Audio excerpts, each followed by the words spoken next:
Captain Lisa Martinez wrapped her fingers around the control stick of the A-10 Thunderbolt, her petite hands barely spanning the grip as she taxied toward the runway at Davis-Monthan Air Force Base. The Arizona sun beat down mercilessly on the A-1 aircraft's titanium bathtub cockpit, but inside, Lisa felt the familiar chill that came with knowing she was being watched and judged. Colonel David Harrison stood on the observation deck, his arms crossed and his expression skeptical as he observed her pre-flight procedures through binoculars. "Before we jump back in, tell us where you're tuning in from, and if this story touches you, make sure you're subscribed, because tomorrow I've saved something extra special for you." "Those hands are too small for real combat flying," he had declared just hours earlier during the squadron briefing, his voice carrying across the room with the authority of someone who had never been questioned. "She'd never have the grip strength to handle an emergency situation when the hydraulics fail and the stick fights back like a bucking bronco."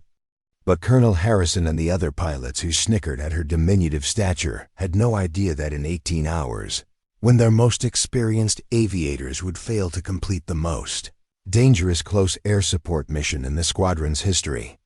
those same small hands would guide her aircraft through impossible terrain that no other pilot could navigate. The Flight Operations Center at Davis-Monthan buzzed with the controlled chaos of a combat-ready squadron preparing for their morning sorties. Captain Lisa Martinez moved through the building with the measured pace of someone who had learned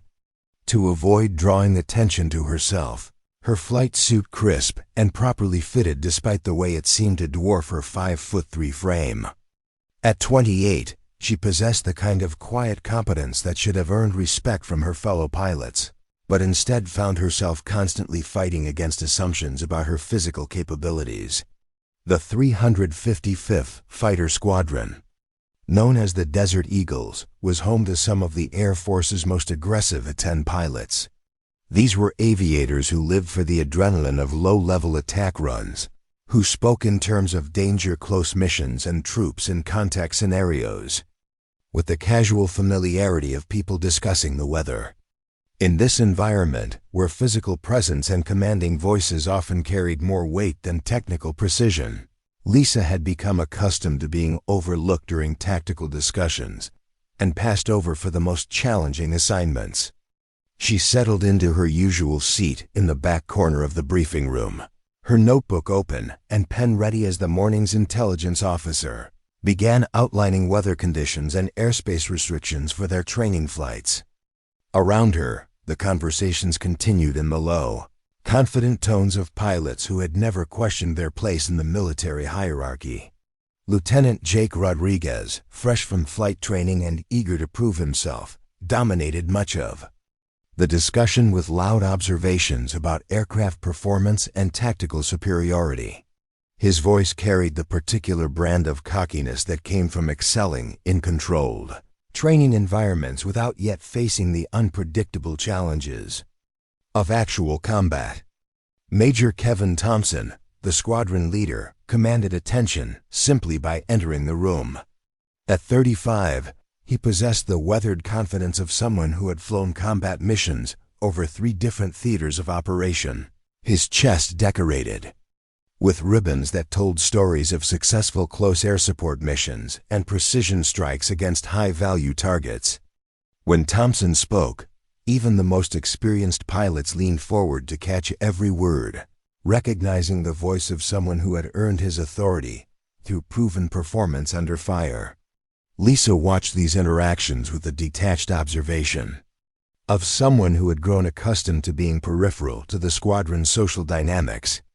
Her official personnel file listed her as a former transport pilot who had cross-trained into the A-10 community, a plausible career path that explained her presence without inviting deeper scrutiny into her background. The story was carefully constructed to account for her technical proficiency while avoiding questions about specialized training or classified assignments that might reveal more than was safe to discuss. The truth was far more complicated.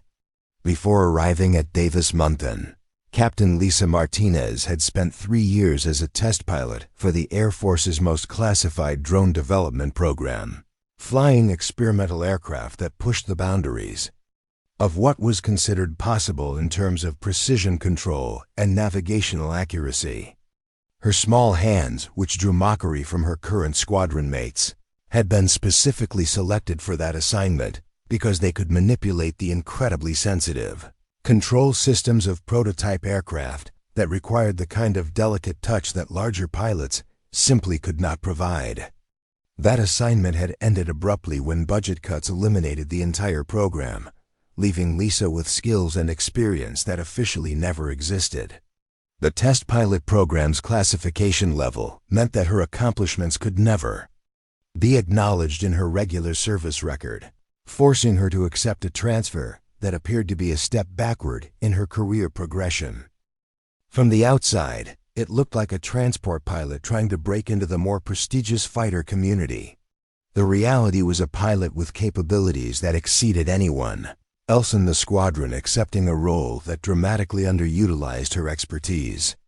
During equipment inspections, Lisa endured constant commentary about her physical limitations.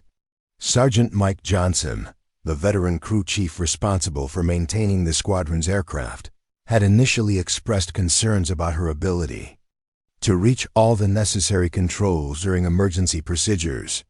His doubts were well-intentioned, born from genuine concern for pilot safety rather than deliberate discrimination, but they contributed to an atmosphere where her capabilities were constantly questioned rather than evaluated based on performance. The A-10 Thunderbolt was a notoriously demanding aircraft to fly, particularly in emergency situations where hydraulic failures could make the control stick extremely difficult to manage. The aircraft's reputation for being able to sustain massive damage and continue flying came at the cost of requiring significant physical strength from its pilots when backup systems failed.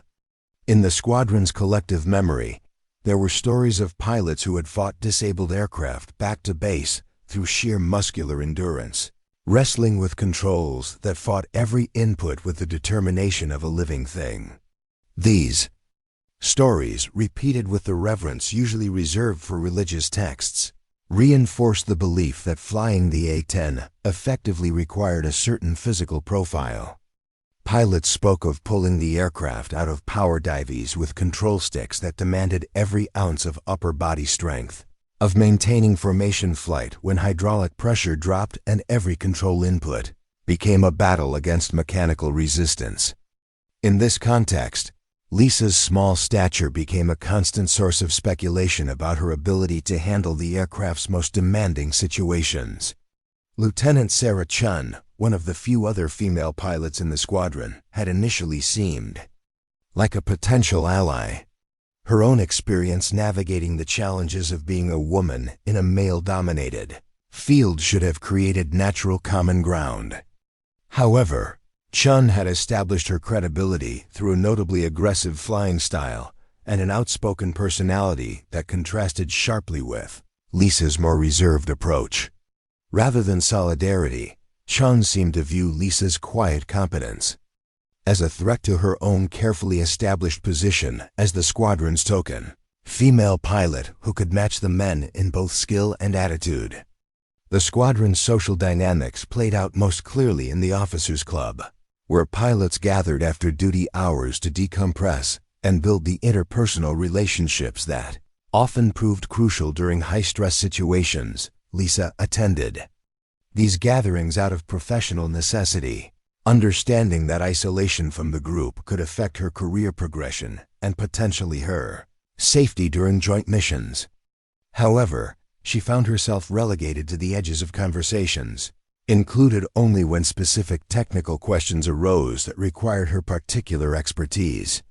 During these evening gatherings, the discussion often turned to war stories and speculation about future deployments. Pilots shared tales of close air support missions, where split-second decisions had meant the difference between success and catastrophe, where precision flying under extreme pressure had saved ground forces from being overrun by enemy positions. These conversations revealed the deep pride the squadron took in their role as guardian angels for troops in contact. The knowledge that their expertise could determine whether fellow service members returned home safely from combat operations. Lisa listened to these discussions with the professional interest of someone who understood the technical challenges being described, but also with the private knowledge that her experience exceeded anything being discussed. The classified nature of her previous assignment meant she could never contribute her own stories to these exchanges, never reveal that she had flown missions requiring precision that made standard close air support operations look routine by comparison. Instead, she maintained the facade of someone learning from more experienced pilots, asking appropriate questions and expressing suitable admiration for accomplishments that fell well short of what she had achieved in aircraft that officially did not exist. The morning briefing concluded with assignments for the day's training flights, routine proficiency missions designed to maintain currency in various tactical scenarios. Lisa received her standard allocation, a straightforward navigation exercise followed by practice approaches to a simulated forward operating base. It was the kind of mission typically assigned to newer pilots or those whose capabilities were considered adequate but not exceptional. She accepted the assignment without comment, recognizing it as another indication of how the squadron leadership viewed her potential contributions. Preparing and narrating this story took us a lot of time, so if you are enjoying it, subscribe to our channel. It means a lot to us. Now back to the story. As the briefing room emptied, pilots heading toward the flight line to begin their pre-flight preparations, Lisa gathered her materials with the methodical precision that characterized all her professional activities. Her flight bag contained the standard collection of charts, checklists, and emergency procedures that every pilot carried, but also included several items that would have puzzled anyone who examined them closely. Among the regulation equipment were performance charts for aircraft configurations that did not appear in standard technical orders, navigation aids designed for precision flying in conditions that exceeded normal operational parameters, and communication protocols that suggested familiarity with mission types beyond typical fighter squadron operations. The walk to the aircraft parking area took her past the maintenance hangars where crew chiefs and technicians worked to keep the squadron's A-10s mission ready. The Thunderbolt was not a graceful aircraft by any aesthetic standard, its ungainly appearance earning it the affectionate nickname Warthog among pilots and ground crews alike. However, Lisa had developed a deep appreciation for the aircraft's utilitarian design philosophy, the way every component was optimized for survivability and effectiveness rather than appearance or elegance. The A-10's straight wings and twin engines mounted high on the fuselage created a platform that could absorb enormous amounts of damage while maintaining controlled flight, characteristics that had saved countless pilot lives during decades of combat operations. Her assigned aircraft for the morning's mission bore the tail number 780684, a veteran airframe that had seen service in multiple combat theaters. Sergeant Johnson had already completed the initial inspection, his practiced eye examining control surfaces, landing gear, and weapons pylons for any signs of wear or damage that might affect flight safety. The crew chief's professionalism was evident in every aspect of his work, despite his continuing skepticism about Lisa's physical qualifications for flying the demanding aircraft. As she approached the aircraft, Lisa began her own pre-flight inspection with the systematic thoroughness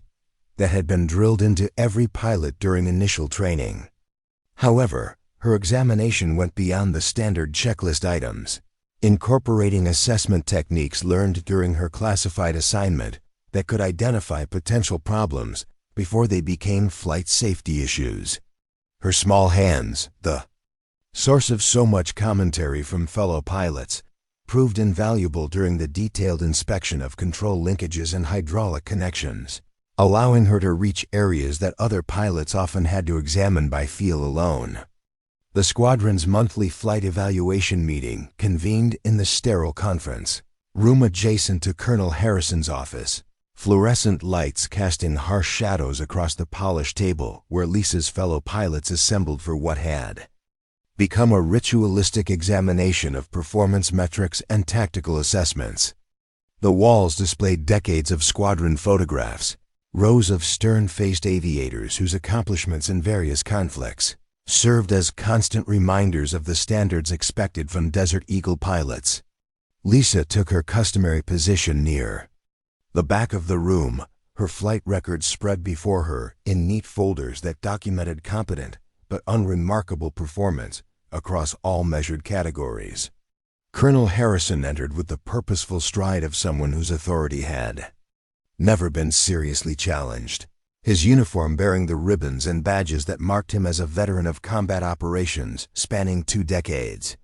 His reputation within the Air Force extended far beyond Davis-Monthan, built on a foundation of successful command positions and a political acumen that had positioned him for promotion to general officer rank within the next assignment cycle. At 45, he embodied the institutional memory of fighter aviation, someone whose opinions carried weight in discussions about pilot selection, aircraft procurement, and tactical doctrine development. The colonel's assessment of Lisa had been formed during her first week with the squadron, when he observed her pre-flight routine with the critical eye of someone evaluating whether she belonged in his organization. Her methodical approach to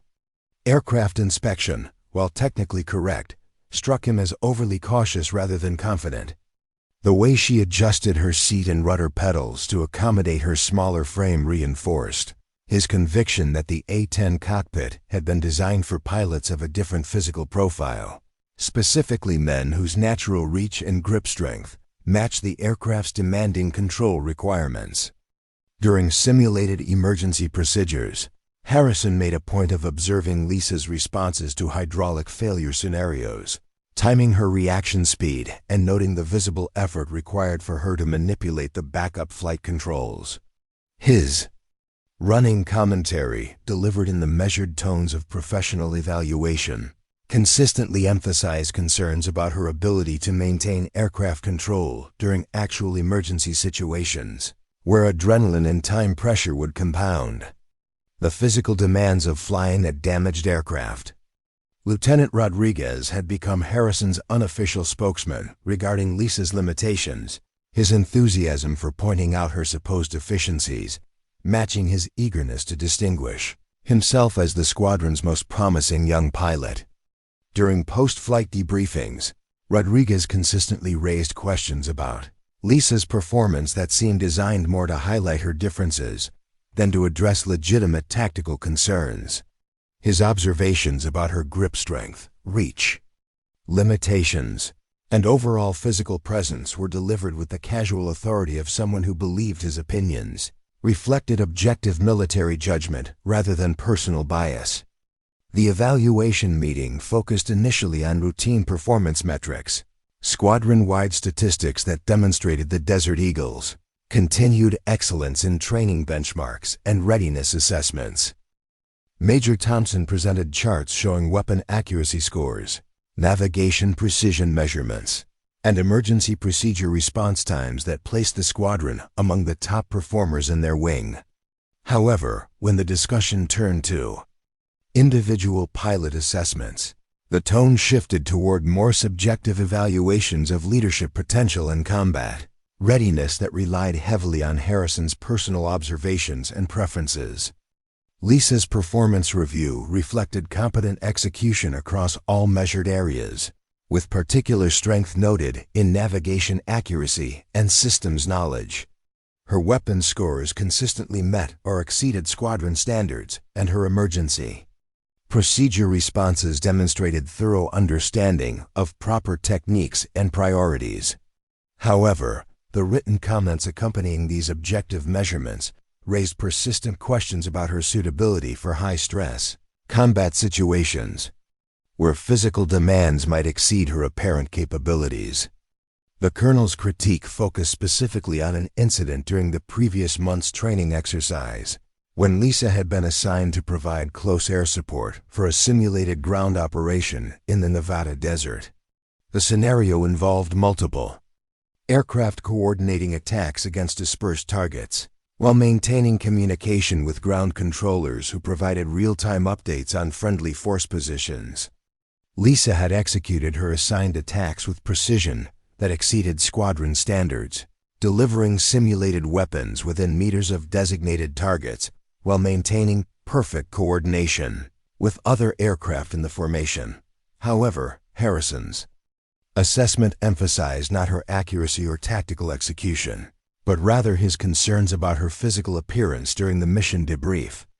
He noted that she appeared more fatigued than other pilots after the sortie, suggesting that the physical demands of formation flying and target engagement had pushed her closer to her limits than was appropriate for combat operations. His observation that her hands showed slight tremor during the post-flight discussion became evidence of inadequate physical reserves rather than normal physiological response to high-stress training scenarios. Lieutenant Chun, whose own position as one of the squadron's few female pilots created complex dynamics around discussions of gender and capability, offered observations that seemed designed to distance herself from any suggestion that women might face unique challenges in fighter aviation. Her comments about Lisa's performance consistently emphasized differences in approach and attitude rather than acknowledging the possibility that both pilots faced similar obstacles in establishing credibility within the squadron's culture. Chun's criticism focused on what she characterized as Lisa's excessive caution and reluctance to demonstrate the aggressive confidence that distinguished superior fighter pilots from merely competent aviators. The meeting's most damaging moment came when Harrison called for Lisa to demonstrate her grip strength, using a calibrated measuring device that had been brought specifically for this evaluation. The request, framed as a routine assessment of pilot physical qualifications, created an atmosphere of clinical examination that reduced Lisa's years of flight experience to a single measurement of hand strength.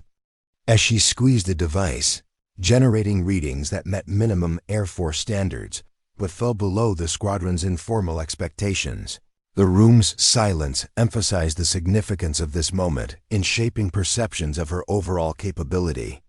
Rodriguez leaned forward during the demonstration, his expression showing the satisfaction of someone whose suspicions were being confirmed through objective measurement. His subsequent comment about the correlation between grip strength and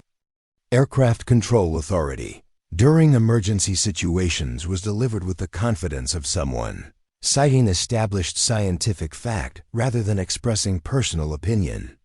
The suggestion that Lisa's measured grip strength placed her at disadvantage during potential hydraulic failures became part of the official record, documented evidence that could justify future assignment decisions or performance evaluations. Major Thompson, whose responsibilities as squadron leader required balancing unit cohesion with fair evaluation of individual pilots, found himself navigating increasingly complex terrain as the discussion continued. His own observations of Lisa's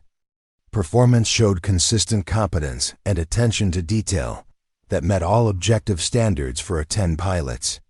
However, the mounting chorus of concerns from Harrison and other senior pilots created pressure to acknowledge potential limitations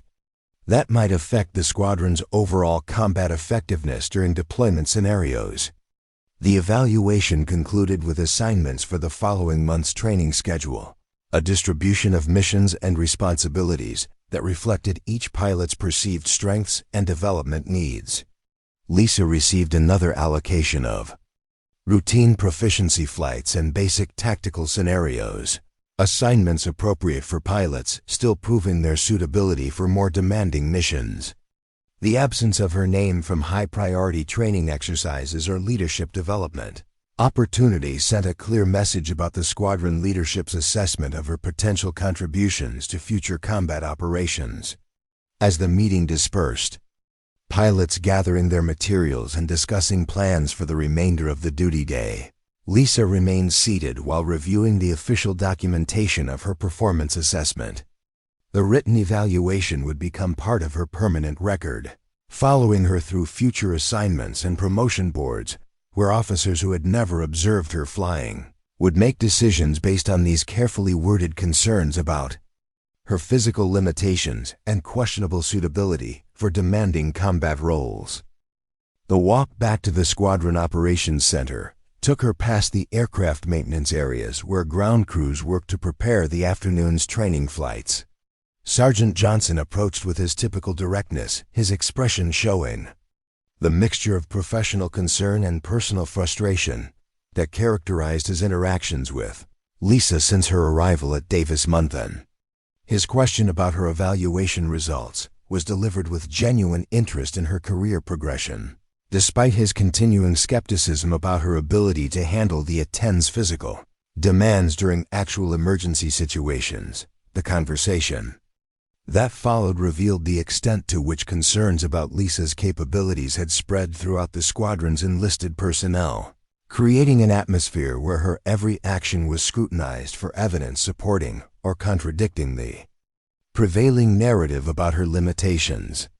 Johnson's observations about her pre-flight procedures, cockpit adjustment routines, and post-flight inspections had become part of an informal assessment process that paralleled the official evaluation system while reaching conclusions that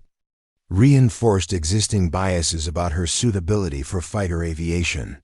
During the afternoon's flight operations, Lisa found herself assigned to a basic navigation exercise that would take her across the Arizona desert to a series of predetermined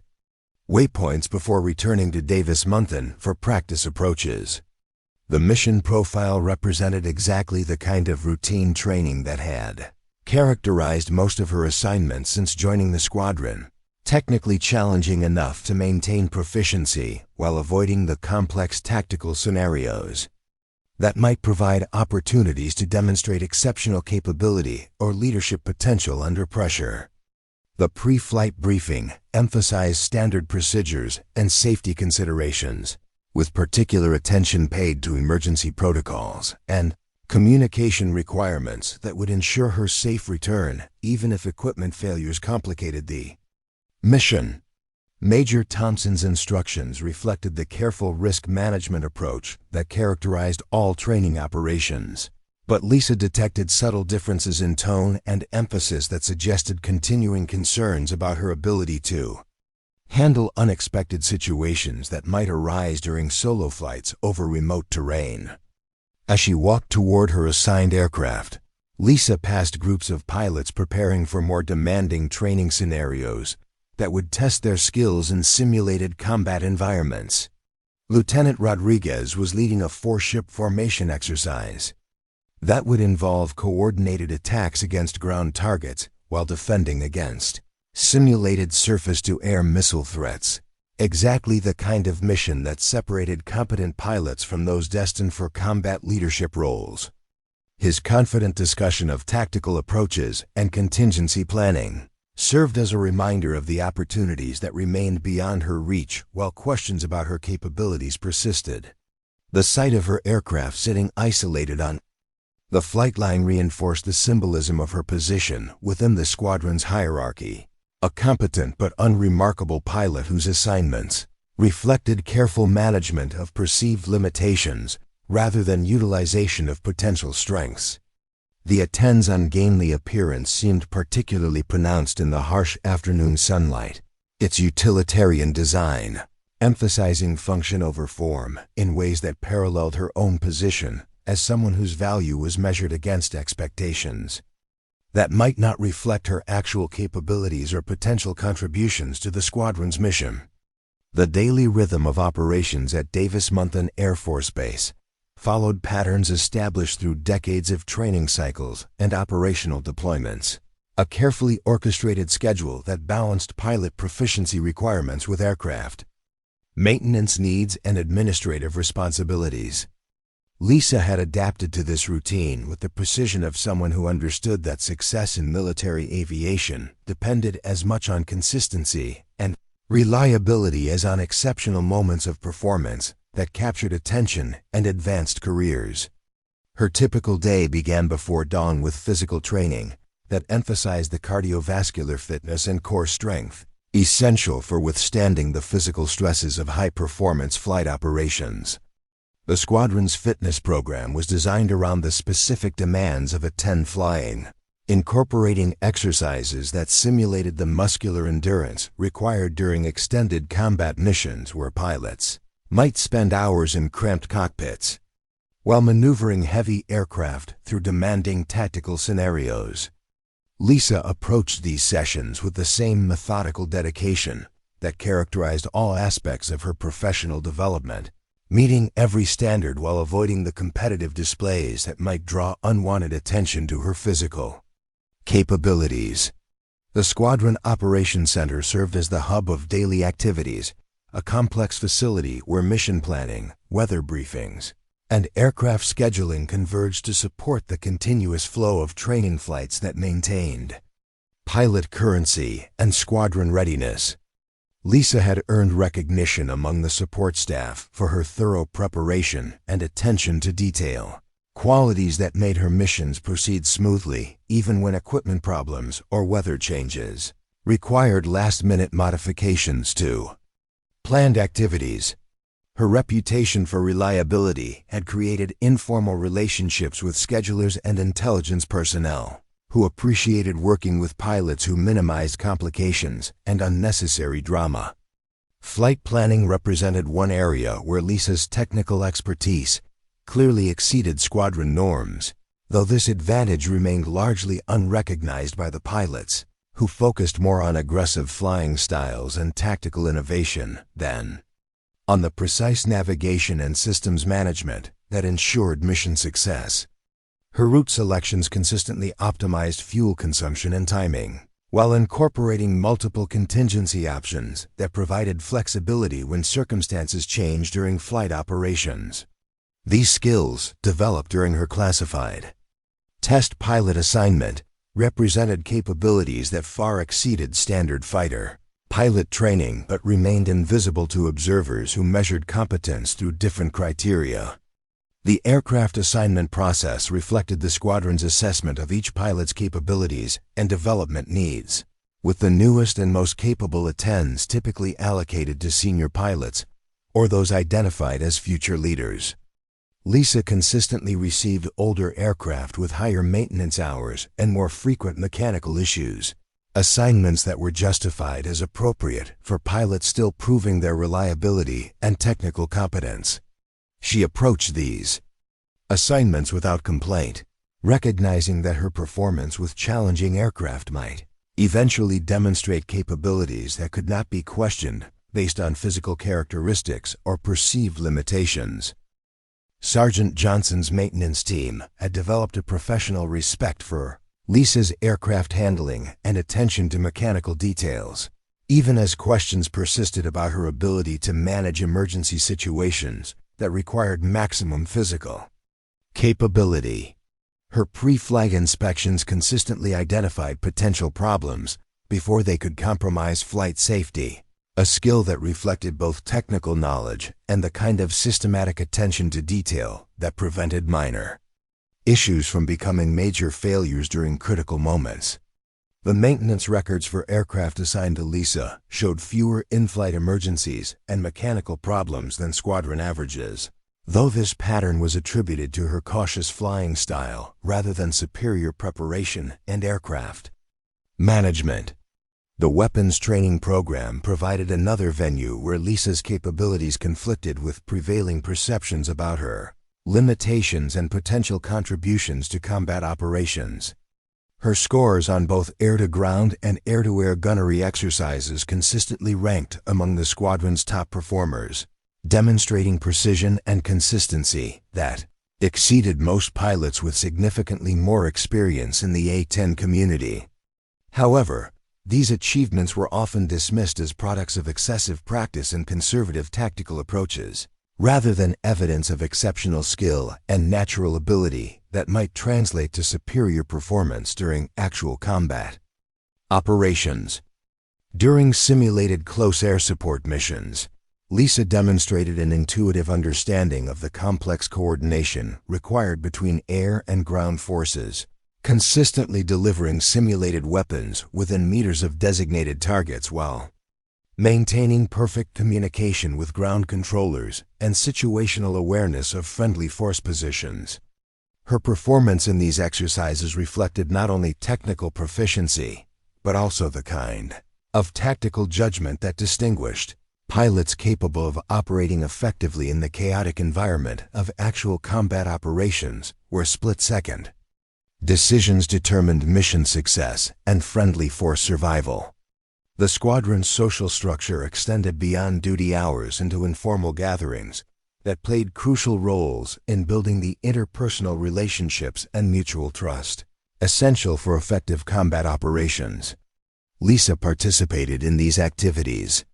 with professional conscientiousness, understanding that isolation from the group could affect both her career progression and her integration into the teamwork dynamics that characterize successful military aviation units. However, her position remained peripheral, included but not central to the conversations and relationships that shaped squadron culture and influenced assignment decisions. Lieutenant Chun's relationship with Lisa had evolved into a complex dynamic, where professional courtesy masked underlying competition for limited opportunities available to female pilots in the squadron. Chun's more aggressive personality and outspoken advocacy for her own capabilities had established her as the squadron's primary example of successful female integration into fighter aviation, a position that seemed to require maintaining distance from other women who might be perceived as less capable or committed to the demanding standards of military flying. This dynamic created isolation for Lisa while reinforcing the narrative that exceptional female pilots were rare exceptions rather than examples of broader capabilities that might challenge existing assumptions. The intelligence briefings that preceded each day's flying operations provided insights into global security situations and potential deployment scenarios that might require the squadron's expertise in close air support and battlefield interdiction missions. Lisa absorbed these briefings with the focused attention of someone whose background included exposure to classified intelligence and operational planning at levels that exceeded standard fighter pilot experience. Her questions during these sessions occasionally revealed depth of understanding that surprised briefing officers, though these moments were typically attributed to unusual personal interest rather than professional experience with intelligence, analysis, and mission planning. Major Thompson's leadership style emphasized team cohesion and standardized procedures that minimized individual variations in tactical approaches while ensuring that all pilots could integrate effectively into larger formations during complex missions. His assessment of Lisa reflected appreciation for her reliability and attention to detail, combined with continuing concerns about her ability to adapt quickly during high-stress situations, where standard procedures might prove inadequate for mission success. These reservations influenced his assignment decisions, keeping Lisa in roles that utilized her strengths while avoiding situations that might expose potential limitations under extreme pressure. The squadron's training progression was designed to gradually increase mission complexity and responsibility as pilots demonstrated mastery of fundamental skills and tactical concepts. Lisa's advancement through this system had proceeded at normal pace, with each phase completed successfully, but without the exceptional performance that might accelerate her development or identify her as a candidate for advanced training opportunities. Her position represented solid competence within established parameters, exactly the kind of reliable but unremarkable performance that maintained squadron standards while avoiding the attention that came with either exceptional achievement or notable failure. The aircraft maintenance schedule created opportunities for pilots to work closely with ground crews, building relationships that proved crucial during deployment operations where teamwork between aircrew and maintenance personnel determined mission success and aircraft availability. Lisa had established particularly strong working relationships with several crew chiefs who appreciated her attention to maintenance issues and her willingness to address minor problems before they could affect flight operations. These relationships provided informal feedback about her performance and professionalism that contrasted with official assessments focused on physical limitations and combat suitability. During cross-country flights that took her to other Air Force installations for training exercises or administrative purposes, Lisa encountered pilots from different squadrons, whose perspectives on her capabilities were not influenced by Davis-Monthan's existing narrative about her limitations. These interactions occasionally provided glimpses of how her skills might be perceived in environments where physical characteristics and gender were less central to assessments of pilot capability and potential contributions to mission success. However, these outside perspectives had limited influence on her home squadron's evaluation process and assignment decisions. The formal evaluation system required documentation of pilot performance across multiple categories that encompassed technical proficiency, tactical awareness, leadership potential, and overall contribution to squadron effectiveness. Lisa's evaluations consistently reflected competent performance in all measured areas, with particular strength noted in systems knowledge and attention to detail that supported smooth mission execution and high aircraft availability rates. However, the narrative comments accompanying these objective assessments continued to emphasize concerns about her physical capabilities and suitability for the most demanding aspects of A-10 operations during potential combat deployments. The squadron's preparation for their next deployment cycle included intensive training exercises designed to simulate the operational environment and mission requirements they would encounter in overseas assignments. These preparations involved coordination with ground forces, practice in foreign airspace regulations, and familiarization with intelligence products and communication procedures that would support effective operations in unfamiliar territory. Lisa's inclusion in these preparations reflected her standing as a qualified squadron member, though her assigned roles emphasized support functions rather than primary mission responsibilities that would test her capabilities under maximum stress and complexity.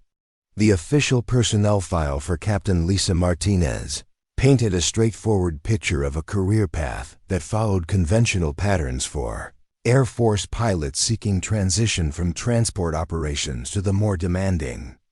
world of tactical fighter aviation. According to the carefully constructed documentation that accompanied her assignment to Davis-Monthan, Lisa had spent her first 4 years of commissioned service flying C-130 cargo aircraft in support of logistics operations spanning multiple theaters of operation, building the fundamental flying skills and military experience that provided foundation for advanced training in combat aircraft systems. The transition narrative explained her presence in the A-10 community as part of the Air Force's ongoing efforts to optimize pilot utilization by moving qualified aviators from career fields with excess personnel into specialties facing manning shortages.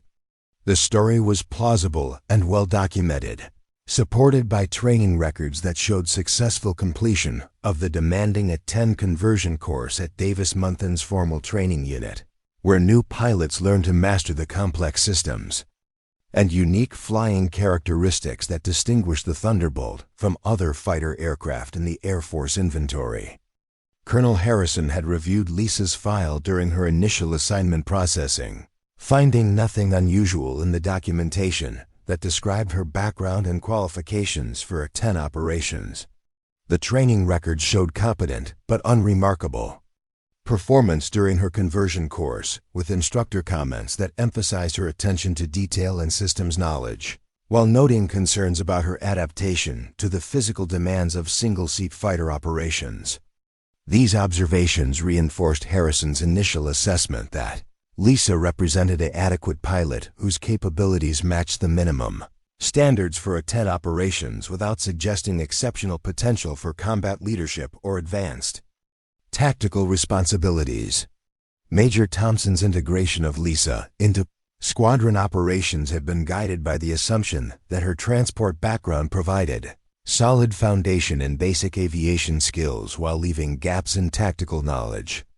and combat orientation that would require careful development through progressive training assignments. His approach emphasized building her confidence and capability through successful completion of routine missions before advancing to more complex scenarios that might overwhelm pilots whose experience had been limited to the relatively predictable environment of cargo operations. The official explanation for Lisa's career transition satisfied administrative requirements while avoiding questions that might arise if her actual background became subject to scrutiny by personnel without appropriate security clearances. The C-130 community was large enough and diverse enough in its mission assignments that few pilots possessed comprehensive knowledge of all its operations, making it difficult for casual observers to identify inconsistencies in her purported experience or challenge details of her previous assignments through personal knowledge of specific units or time periods. Lieutenant Rodriguez had accepted Lisa's background story without question, his focus on advancing his own career leaving little interest in detailed examination of other pilots' histories unless they directly affected his opportunities for recognition and advancement. His assumption that her transport experience explained her cautious approach to tactical flying and her apparent unfamiliarity with aggressive combat techniques reinforced his confidence in his own superiority and natural aptitude for fighter operations that distinguished him from pilots who had taken indirect paths to tactical aviation. The squadron's intelligence officer, Captain Emma Williams, had noted several inconsistencies in Lisa's personnel file during routine security update processing. Small discrepancies in dates and assignments that might indicate gaps in documentation or administrative errors during file compilation. However, these observations had not been pursued further due to the relatively minor nature of the discrepancies and the assumption that transport pilot records often contained irregularities related to temporary duty assignments and frequent relocations that characterized cargo operations supporting global mobility requirements. Sergeant Johnson's interactions with Lisa had been shaped by his understanding of her background as someone transitioning from the multi-crew environment of cargo operations to the individual responsibility of single-seat fighter aircraft. His initial concerns about her physical capabilities were reinforced by assumptions about the different demands of transport flying, where multiple crew members shared responsibility for aircraft control and emergency response versus fighter operations where individual pilots must handle all aspects of aircraft management and tactical decision-making without assistance from other crew members. The administrative personnel responsible for processing Lisa's assignment had noted her exceptionally high security clearance level as unusual for a pilot with her supposed background in routine cargo operations, but this observation was explained by references to special access programs related to sensitive cargo missions that required enhanced clearance levels. The explanation satisfied routine inquiry without providing specific details that might invite further investigation into the actual nature of her previous assignments or the reasons for such unusual clearance requirements for transport pilots. During casual conversations with fellow pilots, Lisa had developed skill in discussing her supposed C-130 experience using knowledge gained through careful study of transport operations and strategic conversations with pilots who actually possessed such backgrounds. Her ability to provide plausible details about cargo operations, deployment locations, and typical mission profiles had satisfied informal scrutiny from squadron mates, whose own experience in tactical aviation left them unfamiliar with the specific details of transport pilot careers and training progression. The cover story's most vulnerable aspect involved her demonstrated proficiency with navigation systems and tactical communication procedures that exceeded normal expectations for pilots transitioning from transport backgrounds. However, these Capabilities were explained by her assignment to Special Operations Support missions that required enhanced training in precision navigation and coordination with ground forces, assignments that provided logical explanation for advanced skills, while remaining consistent with her official personnel documentation. Lieutenant Chun had initially found Lisa's background interesting as another example of successful transition from different aviation communities into the demanding world of A-10 operations. However, Chun's competitive nature had led her to focus more on maintaining her own position within the squadron hierarchy than on developing relationships with other female pilots, who might be perceived as competition for limited advancement opportunities available to women in tactical aviation. This dynamic had prevented the kind of detailed personal conversations that might have revealed inconsistencies in Lisa's background story. The formal training records that documented Lisa's progression through a A-10 conversion course showed performance that was consistent with her supposed background, demonstrating solid fundamental flying skills, while requiring normal amounts of instruction in tactical procedures and combat techniques that were not part of transport pilot training. Her instructors had noted her quick adaptation to fighter aircraft systems and her exceptional precision in navigation and weapons delivery, capabilities that were attributed to natural aptitude and dedicated study rather than previous experience with similar systems or procedures. The squadron's administrative officer had processed Lisa's assignment without identifying any irregularities in her documentation or clearance requirements that might suggest unusual background or specialized experience beyond standard transport operations. The routine nature of her personnel action and the plausible explanation for her career transition had satisfied normal scrutiny while avoiding the detailed investigation that might accompany assignments involving pilots with classified backgrounds or specialized training that required protection through cover stories. The maintenance records for aircraft assigned to Lisa showed performance characteristics that reflected her careful flying style and attention to aircraft systems, outcomes that were consistent with expectations for pilots whose transport background emphasized conservative approaches to aircraft operation and maintenance consideration. The absence of unusual maintenance issues or equipment problems during her flight supported the narrative of a competent but cautious pilot whose experience had not included the aggressive flying techniques that might stress aircraft systems beyond normal operational parameters. Major Thompson's assessment of Lisa's potential for advancement had been influenced by assumptions about the career limitations facing pilots who transitioned to fighter aviation later in their development, rather than following the traditional path from undergraduate pilot training directly into tactical aircraft. His expectation that her performance would remain competent but unremarkable reflected institutional bias toward pilots whose entire careers had been focused on tactical aviation rather than those whose diverse experience might actually provide advantages in complex operational environments.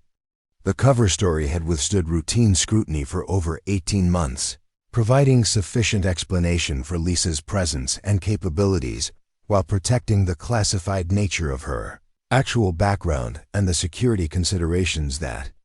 required maintaining separation between her official assignment and her previous work in programs that could not be acknowledged through normal personnel documentation.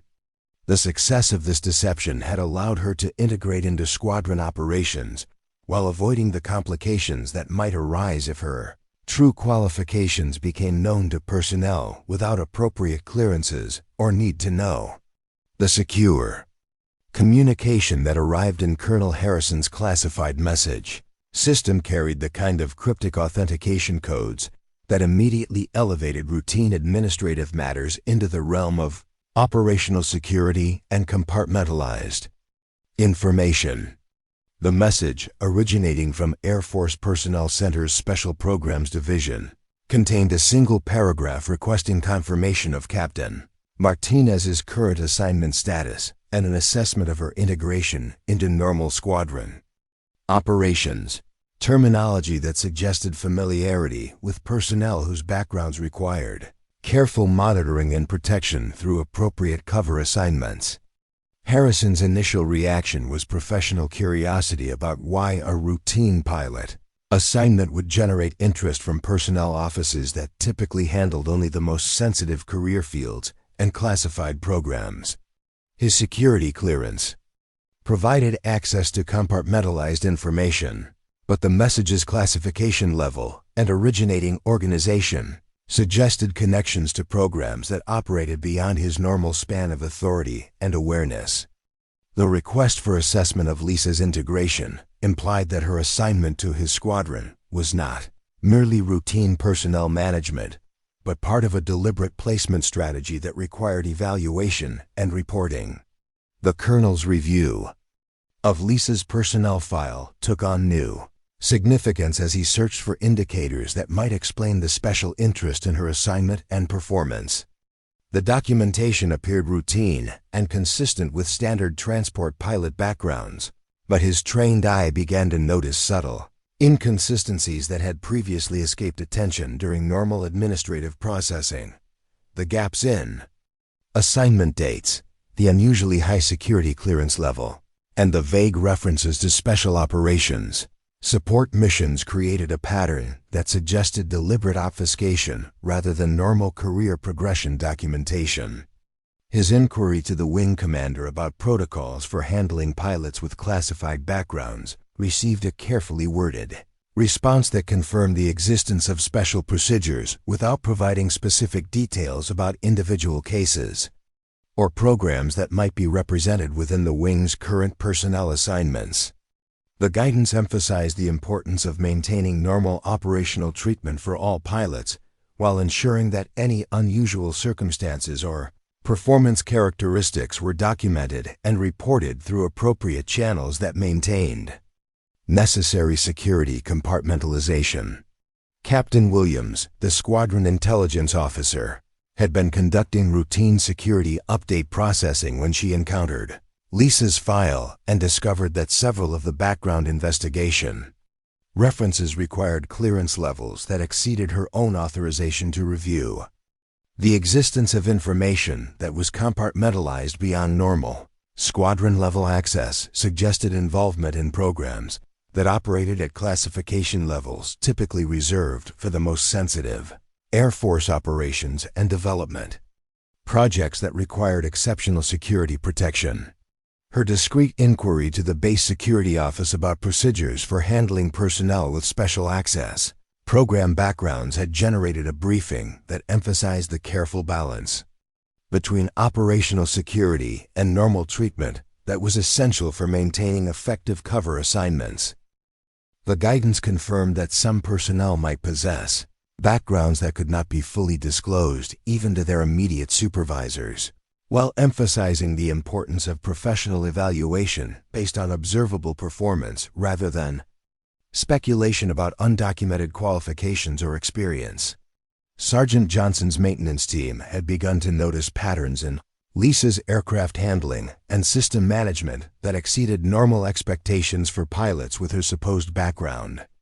and experience level. Her pre-flight inspections identified potential problems with sophisticated aircraft systems using diagnostic techniques that were not typically taught during standard pilot training programs, suggesting familiarity with maintenance procedures and system architecture that implied experience with aircraft whose complexity exceeded normal fighter operations. The crew chief's informal conversation with maintenance personnel from other squadrons had revealed similar observations about pilots whose capabilities seemed to exceed their documented backgrounds, creating an informal network of awareness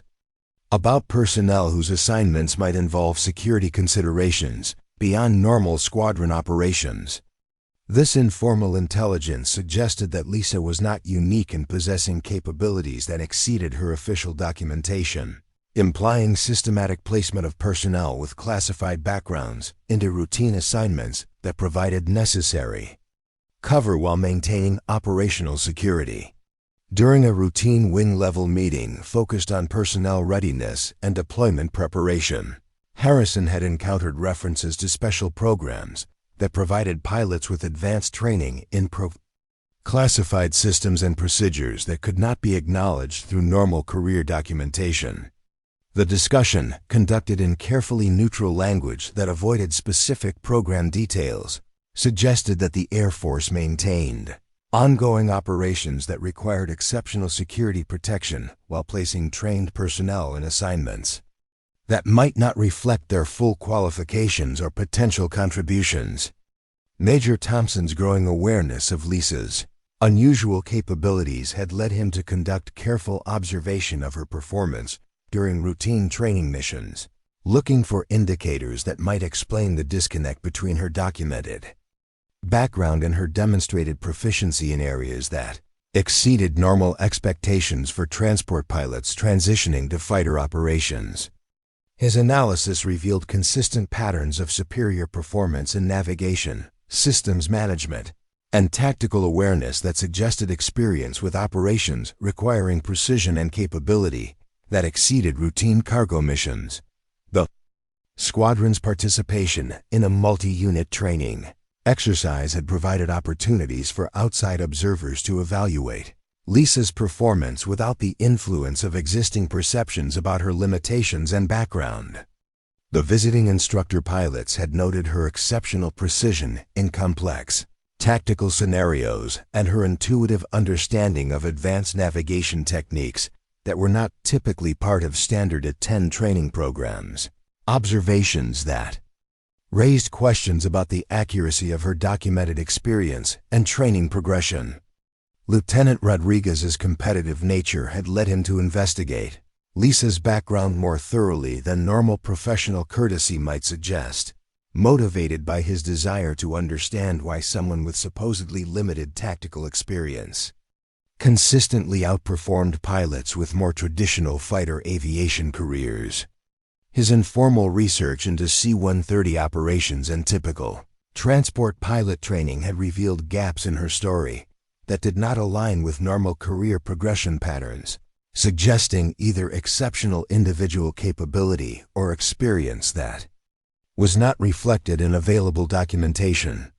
The Base Operations Center had received several routine inquiries about Lisa's flight planning procedures and navigation techniques from personnel at other installations who had observed her performance during cross-country flights and joint training exercises. These observations consistently noted precision and capability that exceeded normal expectations, creating informal recognition of her exceptional skills that contrasted with her squadron's assessment of her limitations and potential contributions to tactical operations.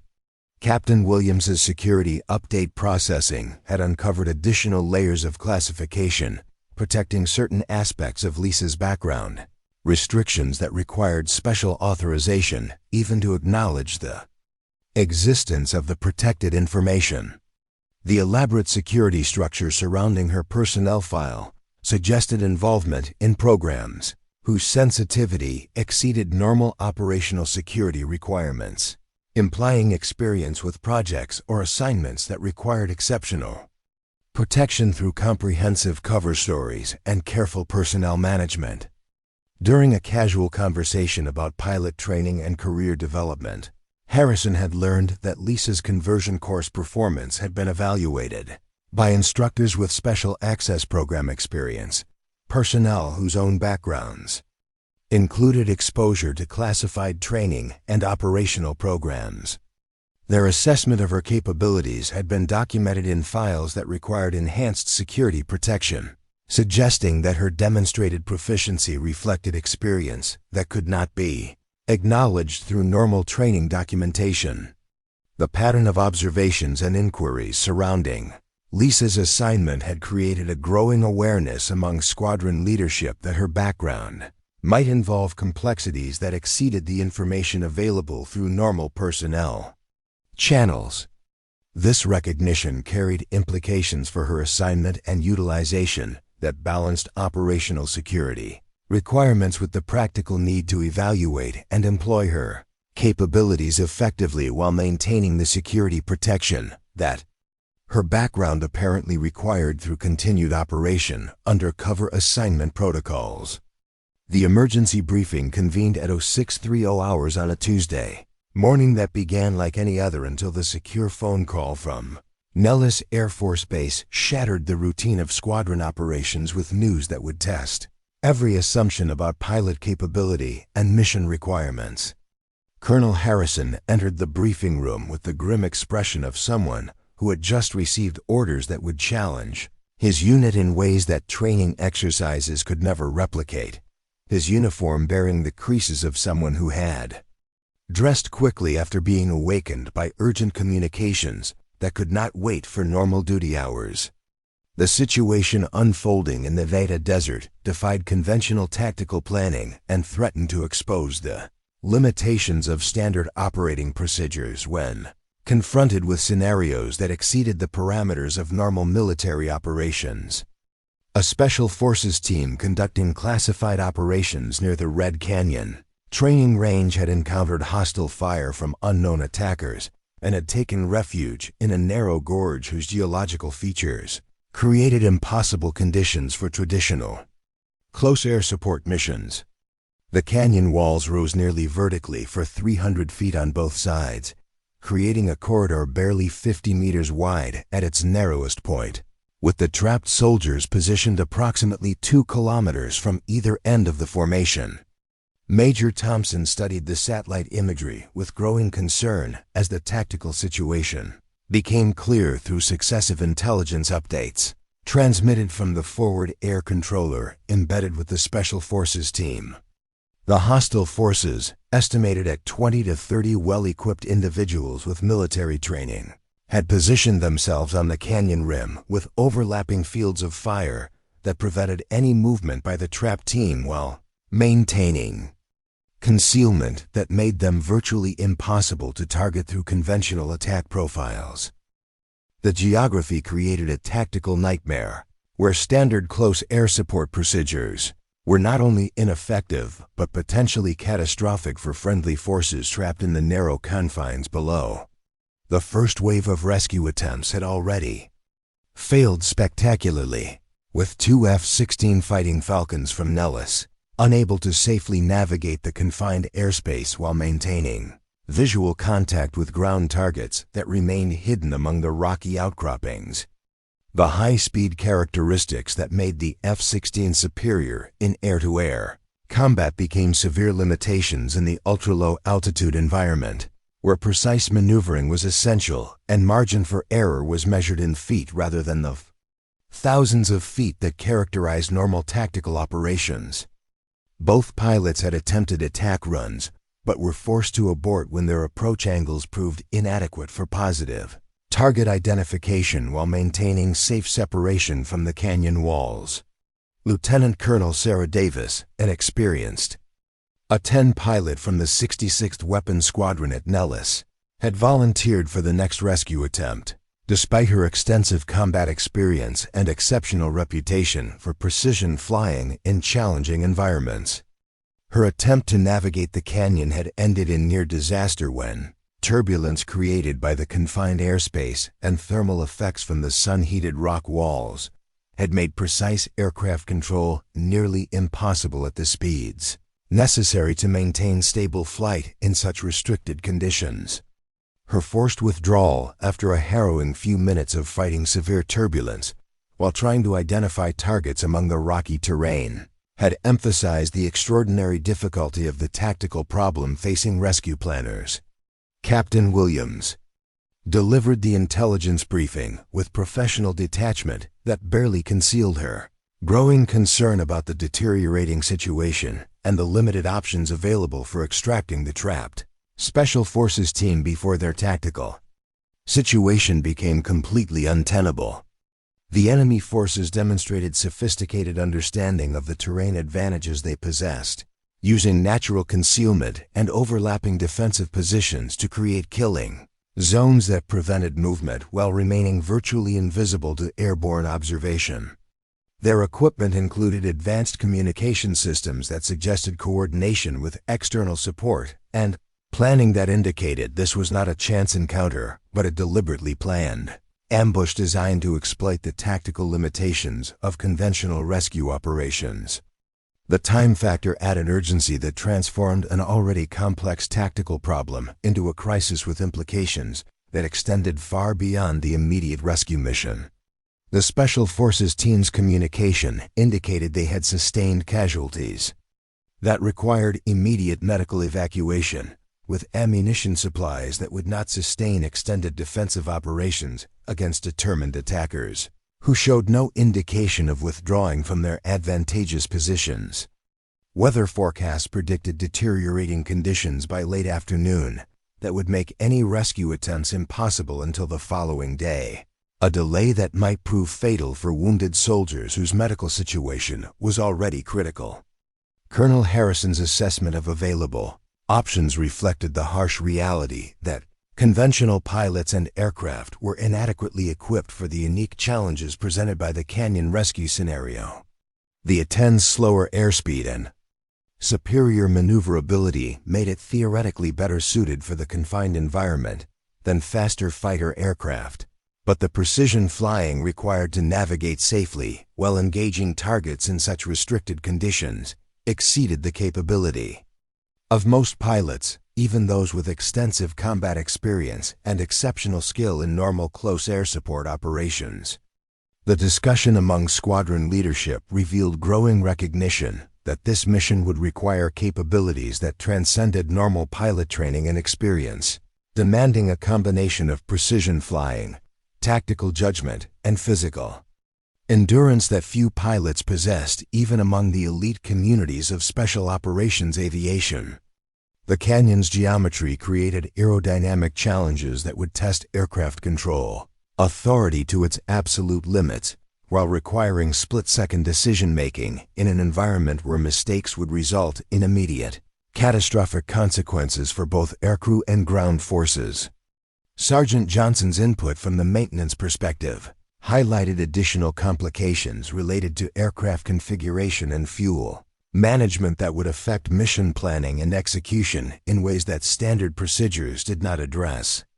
The extended low-altitude flying required for canyon navigation would dramatically increase fuel consumption, while the confined maneuvering would place exceptional stress on aircraft systems that were designed for normal tactical operations rather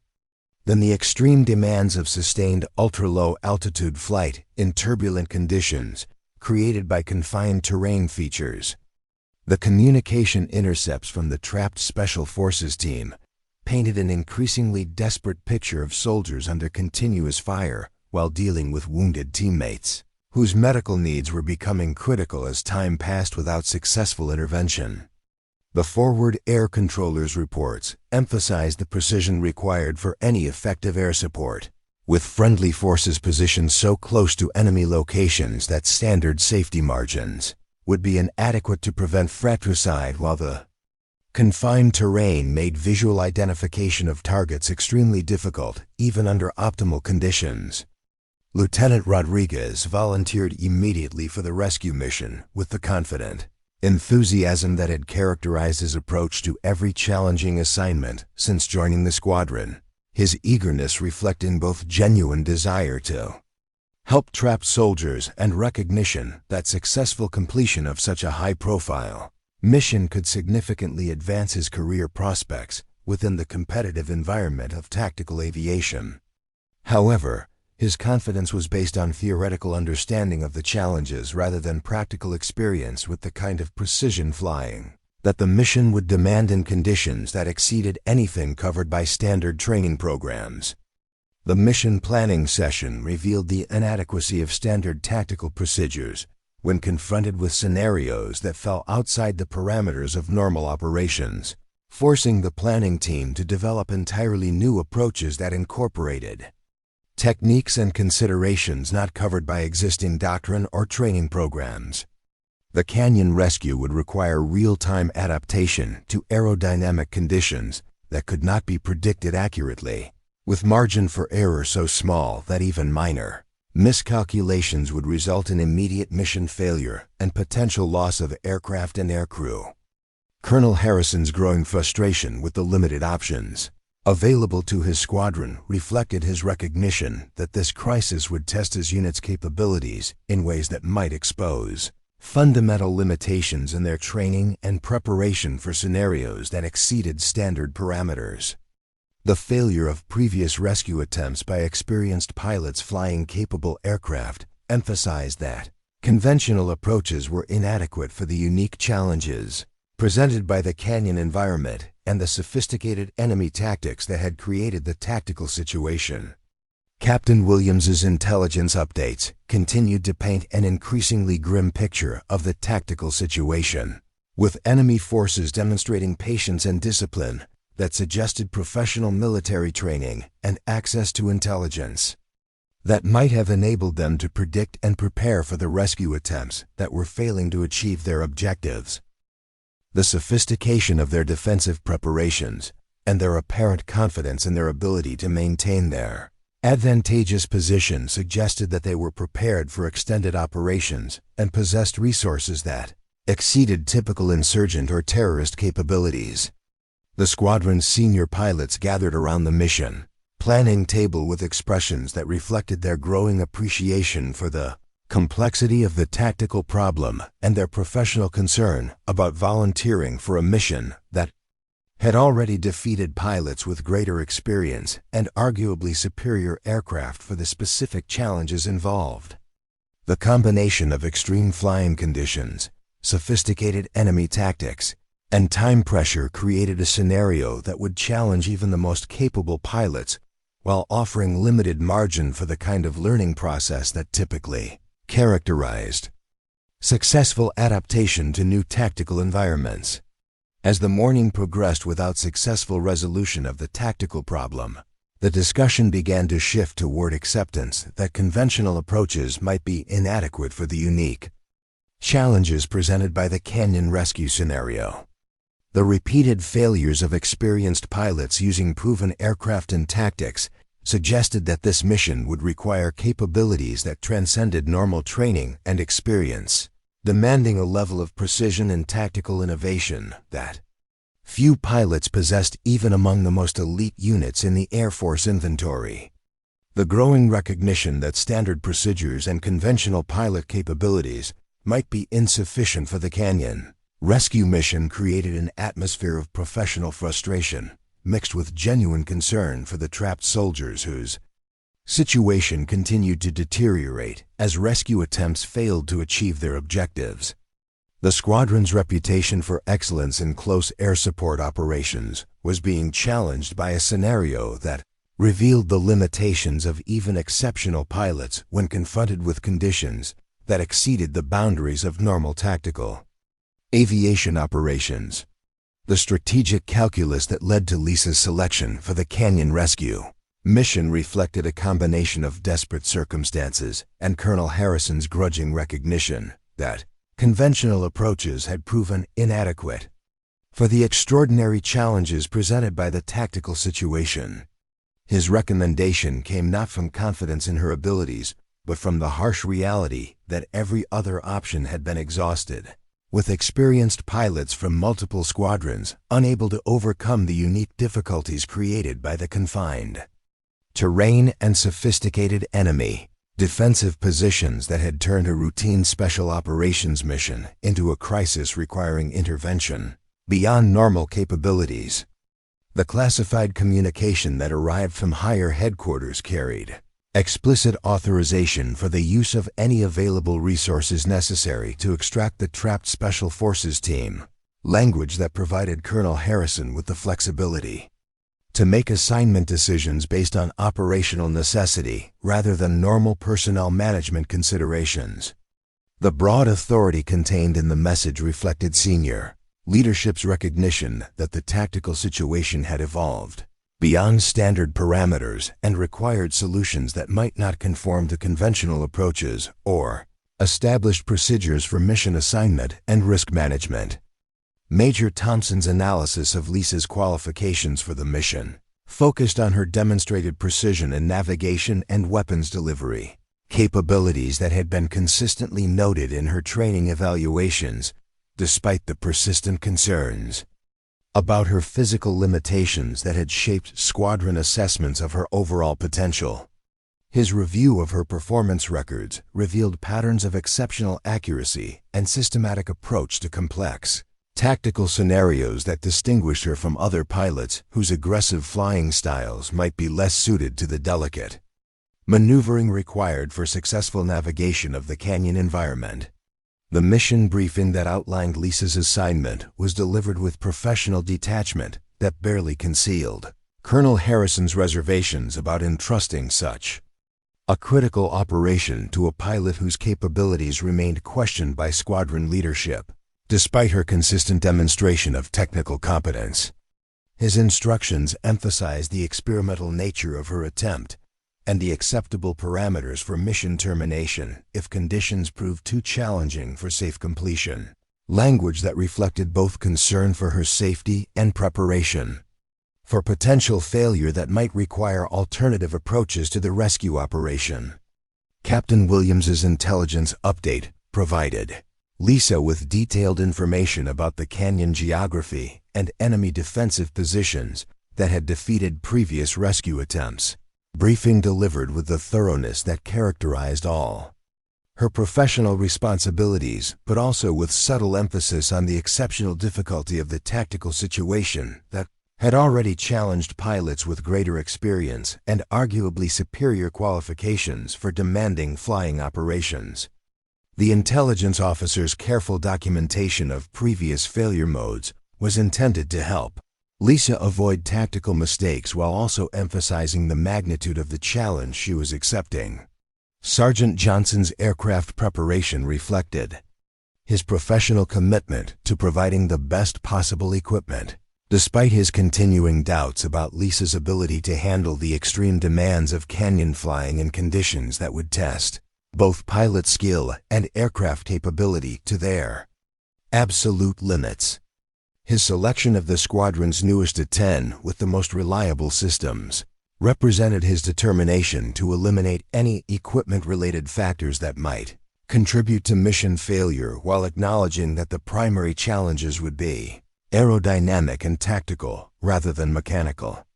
The pre-flight briefing included extensive discussion of emergency procedures and abort criteria that reflected the unprecedented nature of the mission and the recognition that Lisa would be operating in conditions that exceeded normal training parameters and safety margins that governed routine tactical operations.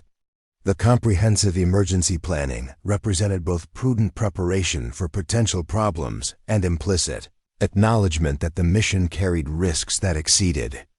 normal acceptable levels for training pilots whose combat experience was limited to simulated scenarios. Lieutenant Rodriguez's reaction to Lisa's selection combined professional disappointment at being passed over for such a high-profile mission with skeptical amazement that squadron leadership would entrust the rescue operation to someone whose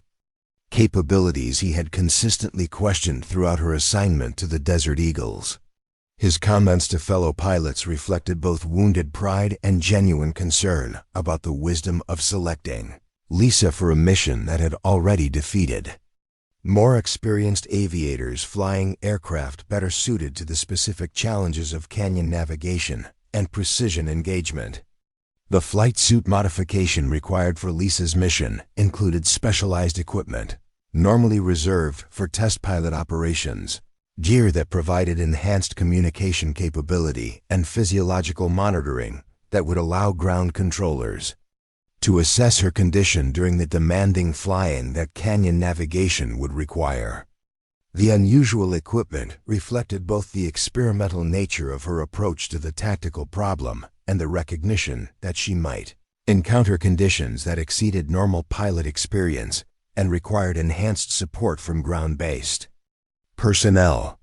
Lieutenant Chun's observation of mission preparations revealed her complex emotions about another female pilot being selected for an assignment that could either establish Lisa as an exceptional aviator or confirm the limitations that squadron leadership had consistently emphasized throughout her tenure with the Desert Eagles.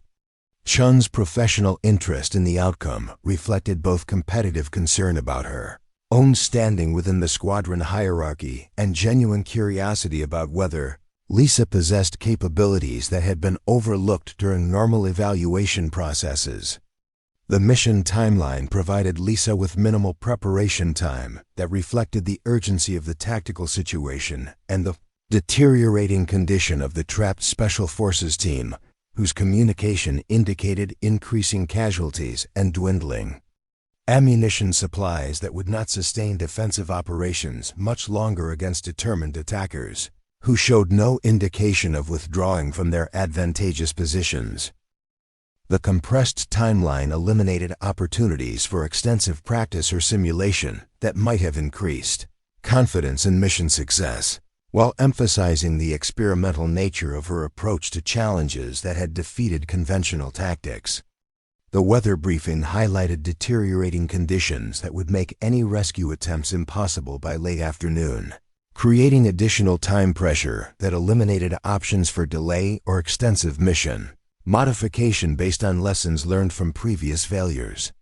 The narrow window of opportunity emphasized that Lisa's attempt might represent the final realistic chance for successful extraction of the Special Forces team before their tactical situation became completely untenable and required alternative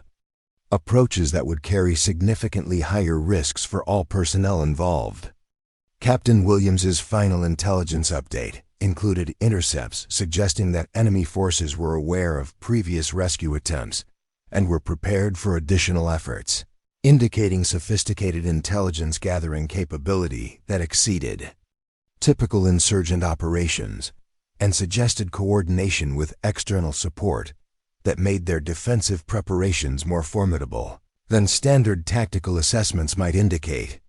This intelligence emphasized that Lisa would be facing adversaries who had specifically prepared for air attacks and possessed equipment and training that would make target engagement extremely challenging even under optimal conditions. The squadron's senior pilots gathered to observe mission preparations with expressions that reflected their professional interest in the outcome, combined with skeptical curiosity about whether Lisa possessed capabilities that had not been apparent during routine squadron operations and training exercises. Their presence emphasized the significance of the mission while also creating additional pressure on Lisa to perform at levels that would either validate her selection or confirm the limitations that had shaped squadron assessments of her potential contributions to demanding tactical operations. Colonel Harrison's final conversation with Lisa before mission departure emphasized the acceptable parameters for mission termination and the importance of preserving aircraft and pilot for alternative approaches if initial attempts proved unsuccessful. Language that reflected both concern for her safety and realistic assessment of the challenges she faced in attempting to succeed where more experienced pilots had failed. His instructions provided explicit authority for her to abort the mission if conditions exceeded her capabilities, while emphasizing the critical importance of the trapped soldiers whose lives depended on successful intervention. The pre-flight inspection revealed Lisa's systematic approach to aircraft preparation that exceeded standard procedures and incorporated techniques that seemed more appropriate for test pilot operations than routine tactical missions, methods that drew curious observation from maintenance personnel who had not previously witnessed such thorough examination of aircraft systems and performance parameters. Her attention to details that most pilots ignored suggested familiarity with procedures that exceeded normal training, while raising questions about the sources of her knowledge and the experiences that had shaped her approach to aircraft operation. As Lisa prepared to depart for the most challenging mission of her officially documented career, the squadron personnel who observed her final preparations witnessed a transformation in her demeanor that suggested capabilities and confidence that had not been apparent during routine operations. Her calm professionalism and methodical approach to mission preparation created an impression of someone approaching familiar challenges rather than attempting unprecedented flying in conditions that had defeated other pilots. Raising questions about the accuracy of squadron assessments of her limitations and potential contributions to demanding tactical operations. The weight of decision pressed heavily on Lisa's shoulders as she sat in the squadron briefing room, reviewing intelligence reports that detailed the deteriorating situation of the trapped Special Forces team whose fate now rested on her willingness to attempt a mission that had already claimed the confidence of pilots with reputations far exceeding her own official standing within the Desert Eagle Squadron. The satellite imagery spread across the table showed the narrow confines of the canyon with clinical precision that could not convey the three-dimensional reality of flying in such restricted airspace while under fire from sophisticated enemies who had demonstrated their ability to defeat conventional rescue attempts. The moral complexity of her situation extended beyond simple mission acceptance or refusal, encompassing the broader implications of revealing capabilities that would inevitably raise questions about her background and the carefully constructed cover story that had protected both her identity and the classified programs that had shaped her actual qualifications for precisely this type of unprecedented flying challenge. Her decision would not only determine the immediate fate of trapped soldiers, but also potentially expose years of operational security that had been maintained through meticulous attention to maintaining an unremarkable profile within normal squadron operations. Colonel Harrison's briefing had made clear that her selection represented desperate necessity rather than confidence in her abilities, a distinction that emphasized both the gravity of the situation and the limited expectations surrounding her mission attempt. His careful documentation of acceptable abort criteria and mission termination procedures reflected preparation for failure, while providing legal protection for command decisions that assign such a critical operation to a pilot whose qualifications remained questioned by squadron leadership, despite her consistent demonstration of technical competence in routine training scenarios. The communication from the trapped Special Forces team painted an increasingly desperate picture of soldiers whose medical needs were becoming critical as time passed without successful intervention, while ammunition supplies dwindled under continuous enemy fire that prevented movement and effectively pinned them in positions that offered minimal protection from increasingly accurate hostile fire. The forward air controllers' reports emphasized the precision required for any effective air support, with friendly forces positioned so close to enemy locations that even minor targeting errors would result in fratricide, while the confined terrain made visual identification of targets extremely difficult under optimal conditions. Lisa's review of previous mission failure reports revealed the specific challenges that had defeated other pilots, analysis that confirmed her growing recognition that successful completion of the canyon rescue would require flying techniques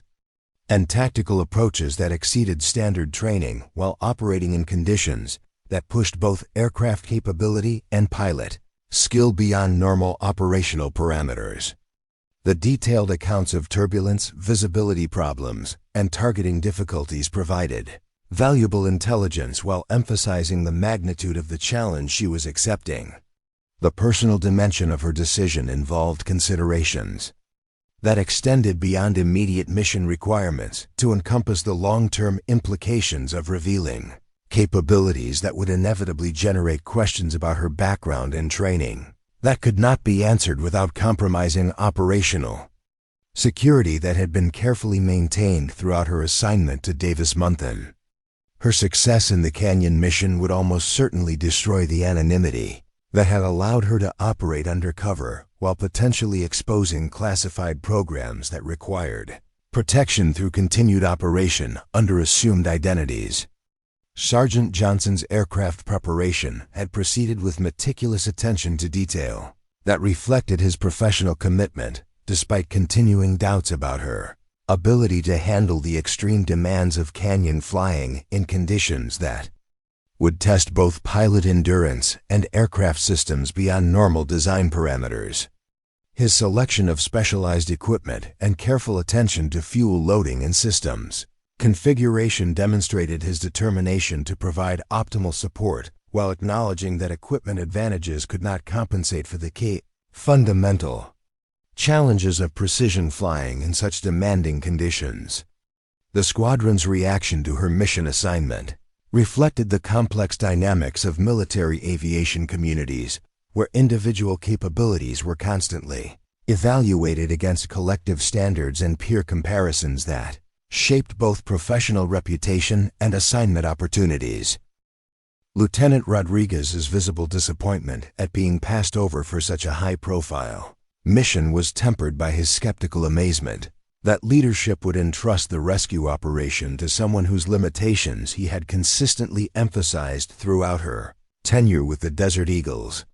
Captain Williams's intelligence briefing had included classified information about enemy capabilities and intentions that suggested the sophistication of their defensive preparations exceeded typical insurgent operations and indicated access to intelligence and resources that made their position even more formidable than initial assessments had suggested. This information emphasized that Lisa would be confronting adversaries who had specifically prepared for air attacks while possessing equipment and training that would make successful engagement extremely challenging even for the most capable pilots. The time pressure created by deteriorating weather conditions and the medical needs of wounded soldiers eliminated opportunities for extensive preparation or simulation that might have increased confidence in mission success while emphasizing the experimental nature of her approach to tactical problems that had defeated conventional solutions.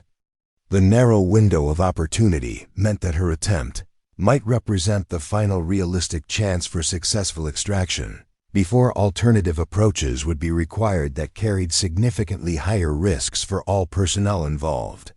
Lieutenant Chun's observation of mission preparations revealed her complex feelings about another female pilot being selected for an assignment that could either establish Lisa as an exceptional aviator or provide confirmation of limitations that had shaped squadron assessments of her potential contributions to demanding operations.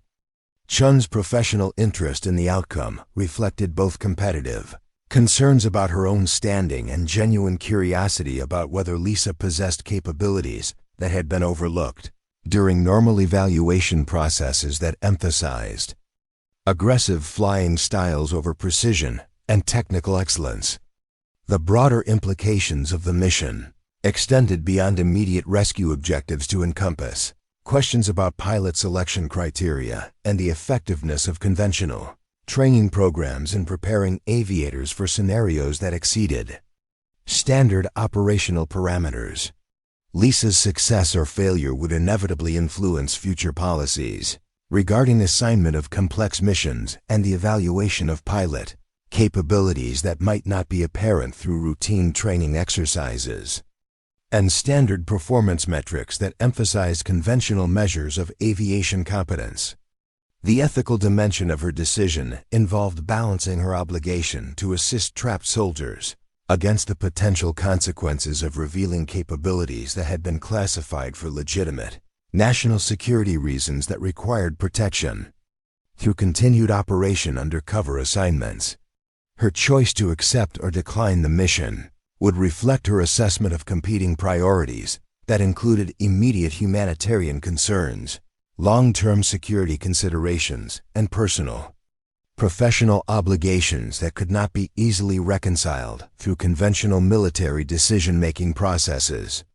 Major Thompson's final briefing emphasized the experimental nature of her mission attempt and the acceptable parameters for abort decisions that would preserve both pilot and aircraft for alternative approaches if initial efforts proved unsuccessful. His instructions reflected both genuine concern for her safety and realistic assessment of the challenges facing any pilot attempting to succeed in conditions that had already defeated aviators with greater experience and arguably superior qualifications. For demanding tactical flying operations, the pre-flight preparation period provided Lisa with time for final consideration of her decision, while aircraft systems were configured and mission equipment was loaded according to specifications that reflected both standard procedures and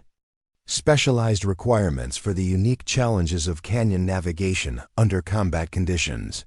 The thoroughness of preparations emphasized both the critical importance of mission success and the recognition that she would be operating at the absolute limits of aircraft capability and pilot skill in conditions that offered minimal margin for error or tactical mistakes. As departure time approached, Lisa faced the final moments of decision that would determine not only the immediate fate of trapped soldiers but also the future trajectory of her career and the potential exposure of classified capabilities that had been carefully protected through years of operation under assumed identity within routine squadron assignments. Her choice would reflect her assessment of moral obligations that extended beyond simple mission parameters to encompass broader considerations of duty, sacrifice, and the complex balance between individual anonymity and collective responsibility that characterized military service at its highest levels. The communication that shattered the tense atmosphere of mission planning arrived through encrypted channels at 13:47 hours, delivering intelligence that transformed the canyon rescue from a complex tactical challenge into a race against time, with implications that extended far beyond the immediate fate of the trapped Special Forces team. The intercept, processed by National Security Agency analysts and transmitted through the most secure communication systems available to forward-deployed forces, revealed that enemy forces at the canyon were part of a coordinated operation designed to draw American rescue assets into a carefully prepared trap that would maximize casualties and provide propaganda value for terrorist organizations seeking to demonstrate their capability against superior military technology. Captain Williams delivered the intelligence update with professional composure that barely masked her growing alarm as the scope of the tactical situation became clear through successive revelations about enemy capabilities and intentions that had been concealed during initial assessments of what appeared to be a routine ambush scenario. The sophisticated coordination revealed through communication intercepts indicated that the canyon ambush was not an isolated incident, but part of a broader operation that included prepared positions at multiple locations designed to engage rescue aircraft with overlapping fields of fire that would create killing zones for any conventional approach to close air support operations.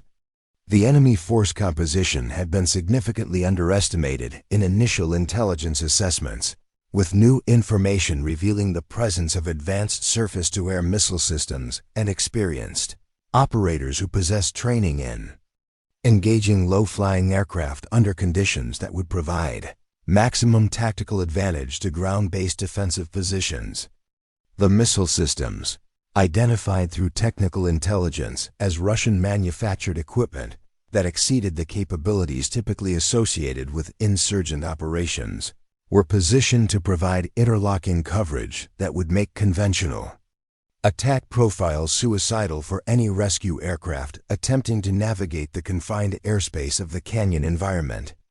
Colonel Harrison's assessment of the evolving tactical situation reflected his growing recognition that the canyon rescue had become a strategic test of American military capability that would influence future terrorist operations and potentially affect broader geopolitical considerations related to the ongoing global war on terrorism. The enemy's sophisticated preparation and coordination suggested state sponsorship that elevated the mission from routine special operations support to a confrontation with implications for national security that extended far beyond the immediate rescue objectives and the fate of individual soldiers trapped in the canyon. The timeline for enemy reinforcement had been accelerated according to the latest intelligence updates, with additional hostile forces moving toward the canyon location with heavy weapons and equipment that would make any rescue attempts impossible. If allowed to reach their intended positions and establish coordinated defensive operations, the movement of enemy reinforcements created a narrow window of opportunity that might close permanently if rescue operations were delayed beyond the current afternoon. eliminating any possibility of extraction without massive military intervention. That would risk escalation of the conflict beyond acceptable political parameters. Sergeant Johnson's rapid reconfiguration of Lisa's aircraft reflected the changing mission requirements as intelligence updates, revealed the sophisticated nature of enemy defenses and the enhanced threats that she would face during canyon navigation. Under combat conditions that exceeded anything covered by standard training scenarios or operational experience within the squadron's collective knowledge base. The addition of advanced countermeasures equipment and modification of weapons loading represented adaptation to threat levels that approached those encountered during major combat operations rather than the limited engagement originally anticipated. The medical condition of the trapped Special Forces team had deteriorated significantly according to the latest communication from their forward air controller, with multiple wounded soldiers whose injuries required immediate surgical intervention. That could not be provided in their current tactical situation, while ammunition supplies had been reduced to levels that would sustain defensive operations for less than 2 hours against determined attackers who showed increasing aggressiveness. As they recognized the approaching arrival of reinforcements that would provide overwhelming superiority in both numbers and equipment, Lieutenant Rodriguez's reaction to the intelligence updates combined professional frustration at being excluded from such a significant mission with growing skepticism about the wisdom of entrusting Lisa with an operation that had evolved into something approaching the strategic military engagement rather than the tactical rescue scenario for which she had been selected based on her supposed precision flying capabilities rather than combat experience that would be essential for survival. In the enhanced threat environment that intelligence updates had revealed, the communication from higher headquarters included explicit authorization for Lisa to engage enemy targets with lethal force while emphasizing the critical importance of avoiding civilian casualties in an area where intelligence suggested the presence of non-combatants who might be used as human shields by enemy forces seeking to complicate American rules of engagement and create propaganda opportunities if rescue operations resulted in collateral damage that could be exploited for political purposes within the broader information warfare campaign. Captain Williams's threat assessment briefed Lisa on enemy capabilities that included trained marksmen equipped with advanced sniper rifles positioned to engage aircraft during the low-altitude maneuvering that canyon navigation would require, creating additional hazards that would demand evasive action while maintaining the precision flying necessary for target identification and engagement in the confined airspace where margin for error was measured in feet rather than the comfortable distances that characterized normal close air support operations conducted in open terrain, with clear separation between friendly and hostile forces. The weather deterioration had accelerated beyond previous forecasts, with conditions that would make any flying operations impossible beginning approximately 90 minutes after Lisa's projected departure time, creating a compressed timeline that eliminated opportunities for careful mission development or extensive coordination with supporting forces that might provide assistance during the complex tactical scenario that the canyon rescue had become through the revelation of enemy capabilities and intentions that exceeded initial intelligence assessments. Major Thompson's final mission briefing emphasized the strategic importance of successful completion while acknowledging the exceptional risks that Lisa would face in attempting to overcome tactical challenges that had defeated experienced pilots. Before the intelligence updates revealed the true scope of enemy preparation and the sophisticated nature of their defensive arrangements, his instructions provided broad tactical authority for engagement decisions, while emphasizing the critical importance of mission success that had implications extending far beyond the immediate rescue objectives to encompass broader considerations of American military credibility and effectiveness. The squadron's reaction to the intelligence updates reflected growing appreciation for the magnitude of the challenge that Lisa was accepting, and the recognition that her mission had evolved into something that exceeded normal parameters for individual pilot operations, requiring capabilities and decision-making that would test her abilities under conditions that few aviators had ever encountered, even during major combat operations conducted with extensive supporting forces and comprehensive intelligence preparation that provided advantages not available for her solo mission into the canyon environment. Lieutenant Chun's observation of final mission preparations revealed her amazement at Lisa's calm professionalism in the face of intelligence updates that would have challenged the confidence of even the most experienced combat pilots. Behavior that suggested either exceptional courage or familiarity with high-risk operations that exceeded her documented background in routine transport and training missions. Chun's professional interest in Lisa's preparation methods had begun to raise questions about the accuracy of her supposed experience and the sources of confidence that enabled her to approach such a demanding mission with apparent composure. The final intelligence update included enemy communication intercepts that revealed their awareness of American rescue preparations and their confidence in their ability to defeat any conventional approach to the canyon rescue. Intelligence that emphasized both the sophisticated nature of their preparation and their underestimation of the unconventional capabilities that Lisa might bring to the tactical problem based on experience and training that could not be documented through normal personnel channels or acknowledged without compromising operational security that required continued protection.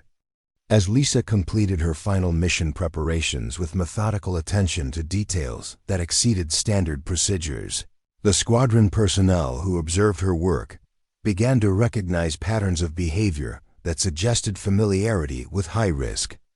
operations and systematic approaches to complex tactical problems that indicated experience beyond anything reflected in her official personnel documentation. Her calm confidence in the face of intelligence updates that revealed the true magnitude of the challenge she was accepting created an impression of someone approaching familiar territory rather than confronting unprecedented risks that would challenge even the most capable pilots. The transformation began subtly during Lisa's final aircraft inspection, as she systematically examined systems and configurations with techniques that exceeded standard pre-flight procedures, her small hands moving with practiced precision through diagnostic checks that most pilots would never consider necessary for routine operations. Sergeant Johnson watched with growing curiosity as she tested backup systems that were rarely verified outside of major maintenance cycles, her fingers dancing across control surfaces and electrical connections with the familiarity of someone who understood aircraft systems at a level that transcended normal pilot training and suggested experience with experimental aircraft whose reliability could not be taken for granted. Her navigation planning revealed capabilities that had remained hidden during routine squadron operations, as she calculated approach vectors and escape routes using mathematical precision that incorporated three-dimensional analysis of wind patterns, thermal effects, and aerodynamic considerations that would affect aircraft performance in the confined environment of the canyon. The charts she produced showed multiple contingency routes plotted with accuracy that suggested access to specialized training and precision, navigation techniques that exceeded anything taught in standard flight training programs, methods typically reserved for test pilot operations where margin for error was measured in inches, rather than the comfortable tolerances that characterized normal tactical flying. Colonel Harrison observed her mission briefing preparation with growing amazement as Lisa demonstrated comprehensive understanding of enemy tactics and defensive capabilities that exceeded the intelligence assessments provided by professional analysts, her observations revealing insights into tactical planning and operational security that suggested familiarity with special operations procedures and threat analysis techniques that were not part of normal pilot education. Her questions about enemy communication intercepts and coordination methods reflected analytical capabilities that indicated exposure to intelligence operations and classified methodologies that exceeded anything available through routine military training or academic study. The pre-flight communication with the trapped Special Forces team established protocols that revealed Lisa's intimate knowledge of close air support coordination procedures that exceeded standard practices and incorporated techniques typically used only during the most demanding combat operations where precision and timing were critical for mission success and friendly force survival. Her discussion of target identification methods and engagement procedures demonstrated familiarity with advanced weapons employment techniques that suggested experience with precision strike operations that exceeded anything documented in her official training records or assignment history. Major Thompson's observation of Lisa's cockpit preparation procedures revealed systematic attention to equipment, configuration, and emergency response preparation that reflected experience with high-risk flight operations where backup systems and contingency planning meant the difference between mission success and catastrophic failure. Her adjustment of flight controls and instrument settings incorporated modifications that were not covered in standard operating procedures but reflected optimization techniques that suggested familiarity with aircraft performance characteristics that exceeded normal pilot knowledge and indicated experience with specialized flight testing or operational evaluation programs. Lieutenant Rodriguez watched with growing amazement as Lisa conducted radio checks using communication protocols that incorporated security procedures and authentication methods that exceeded standard requirements for tactical operations. Her familiarity with advanced communication security suggesting exposure to classified programs that required enhanced protection of operational information and coordination with special operations forces whose activities required the highest levels of security and operational discretion. His questions about her communication procedures received responses that demonstrated knowledge of special access programs and compartmentalized operations that were not part of normal squadron training or operational experience. The weather assessment that Lisa conducted before departure incorporated meteorological analysis techniques that exceeded standard pilot training and reflected understanding of atmospheric conditions and their effects on aircraft performance that suggested experience with precision flying in challenging environmental conditions where normal safety margins were inadequate for mission success. Her calculations of wind effects, thermal patterns, and visibility factors demonstrated analytical capabilities that indicated advanced training in flight test operations or experimental aircraft evaluation where precise understanding of environmental factors was essential for safe operations in demanding conditions. Captain Williams witnessed Lisa's intelligence analysis procedures that revealed capabilities in threat assessment and tactical planning that exceeded anything expected from pilots with routine fighter squadron experience. Her evaluation of enemy capabilities and defensive positions, incorporating analytical techniques that suggested exposure to intelligence operations and special operations planning methodologies that were not available through normal military training programs. Her insights into enemy tactics and coordination methods reflected understanding of operational security and tactical deception that indicated familiarity with classified operations and threat analysis procedures. The maintenance team observed Lisa's final aircraft systems checks that incorporated diagnostic procedures typically used only during test flight operations or experimental aircraft evaluation. Her examination of flight control systems and backup procedures revealing knowledge of aircraft performance characteristics that exceeded standard pilot training and suggested experience with aircraft whose reliability and performance characteristics required enhanced understanding of systems operation and emergency procedures. Her attention to details that most pilots would never consider indicated familiarity with operations where equipment failure could not be tolerated, and backup systems were essential for mission completion and crew survival. Lieutenant Chun's observation of Lisa's mission preparation revealed transformation from the cautious, methodical pilot who had been dismissed by squadron leadership into someone whose confidence and systematic approach to complex tactical problems suggested experience with high-risk operations that exceeded anything documented in her official personnel file. Her calm professionalism in the face of intelligence updates that revealed the true magnitude of the tactical challenge indicated familiarity with dangerous situations and the kind of operational experience that could only be gained through exposure to classified missions and special operations activities. The flight gear that Lisa selected for the mission included specialized equipment that was not standard issue for routine tactical operations, but reflected preparation for high-risk flight operations where enhanced protection and communication capability were essential for survival in hostile environments. Her selection of survival equipment and emergency procedures preparation incorporated techniques that suggested training in escape and evasion methods that exceeded standard aircrew survival training and indicated exposure to specialized programs designed for operations in hostile territory where capture or aircraft loss carried exceptional security implications. Sergeant Johnson's final conversation with Lisa before departure revealed her comprehensive understanding of aircraft systems and performance limitations that exceeded his own knowledge despite decades of experience maintaining a 1-0 aircraft.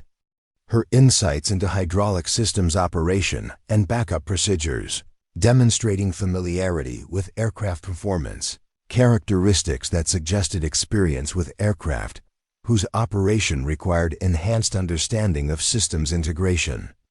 and emergency procedures. Her confidence in discussing potential mechanical failures and backup procedures indicated experience with aircraft whose reliability could not be assumed, and where pilot knowledge of systems operation was essential for mission completion. The communication procedures that Lisa established with the Rescue Coordination Center incorporated security protocols and authentication methods that exceeded standard requirements for tactical operations. Her familiarity with classified communication procedures suggesting exposure to special operations activities and compartmentalized programs that required enhanced protection of operational information and coordination methods. Her discussion of backup communication methods and emergency procedures reflected experience with operations where communication security was critical and standard procedures were inadequate for operational requirements.